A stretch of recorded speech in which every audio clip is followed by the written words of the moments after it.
Bonjour à toutes et à tous, ou bonsoir, mesdames, mesdemoiselles et messieurs. Soyez encore une fois les bienvenus. Vous êtes sur la tribune d'éveil des consciences. À la une de l'actualité internationale, le constat il est très clair. Les Européens soutiennent l'Ukraine.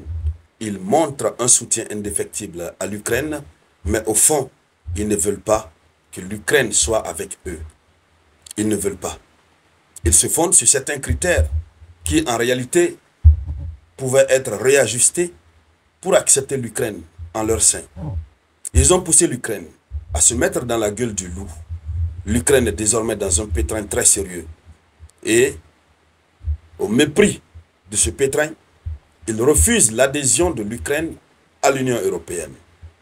Alors, vous constaterez la vraie hypocrisie dans la chose. Dames et messieurs, la récente déclaration du nouveau président élu de la Pologne montre à suffisance la pensée des Européens vis-à-vis de l'Ukraine. Et si les autorités ukrainiennes sont malignes, elles devraient, à partir de maintenant, commencer à faire un profil bas pour chercher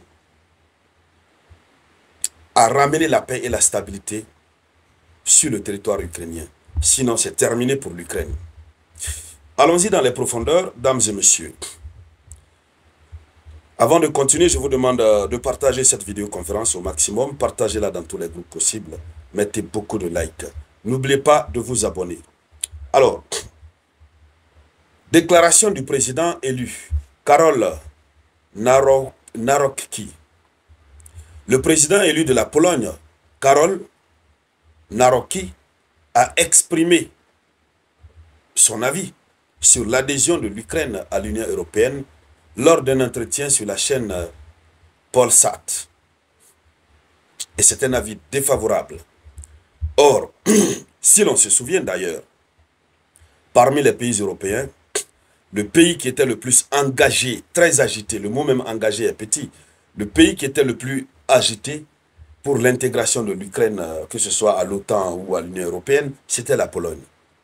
Agité dans le sens même de l'aide militaire à apporter à l'Ukraine, c'était la Pologne. Pourquoi ce grand revirement aujourd'hui? Allons-y. Selon le nouveau président élu, l'Ukraine n'a pas encore satisfait aux conditions nécessaires pour que des discussions sérieuses sur son adhésion puissent avoir lieu. Donc, même la discussion sérieuse pour son adhésion, ça ne peut pas avoir lieu.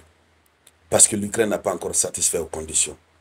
Or, il y a de cela une année en arrière, c'est-à-dire vers fin 2023, ils ont même adressé une lettre d'invitation à Zelensky, donc à l'Ukraine, pour que l'Ukraine participe à certaines de leurs rencontres. Il avait même été ordonné que des discussions commencent sur l'adhésion de l'Ukraine à l'Union européenne. Mais on ne sait pas ce qui bloque. On fait semblant de ne pas savoir ce qui bloque.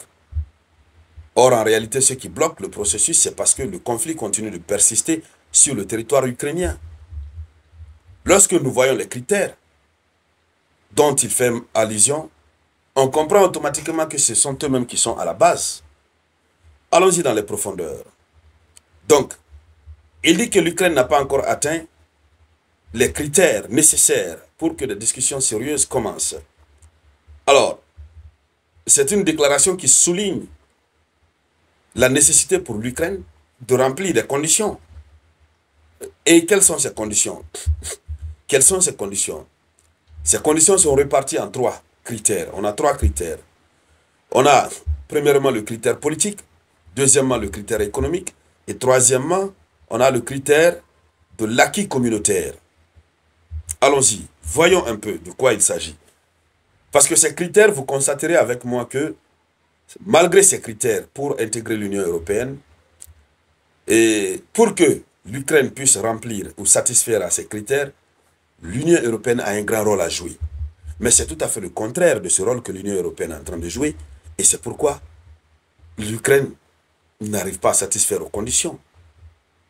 Lorsque nous prenons le critère politique, dans le critère politique, et nous avons plusieurs exigences qu'on peut dénombrer au nombre de 4.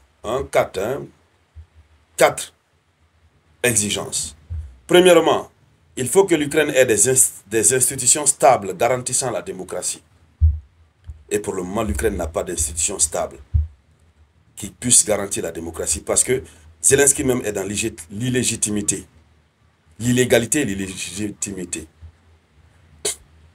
Au lieu de faire la pression pour que les élections soient organisées, non, pas du tout. Ils préfèrent que la loi martiale continue.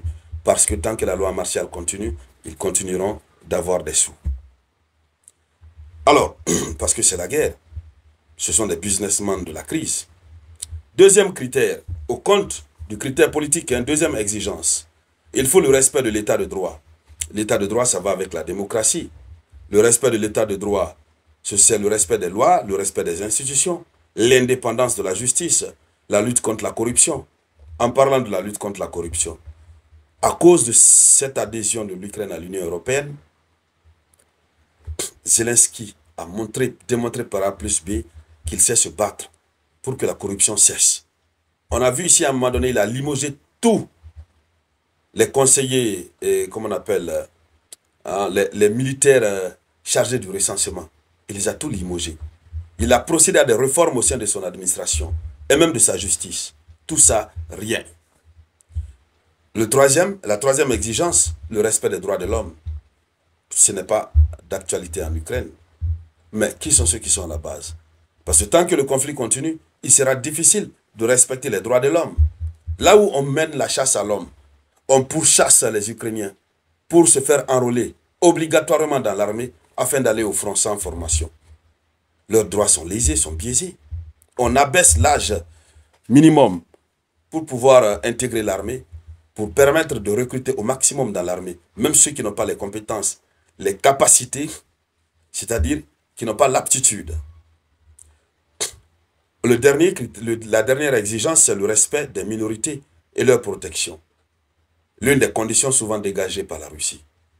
Alors, le critère économique, quand nous prenons le critère économique, qui comprend deux exigences, une économie de marché viable, donc capable de fonctionner efficacement dans un environnement concurrentiel avec l'Union européenne, ce qui implique la libéralisation des marchés.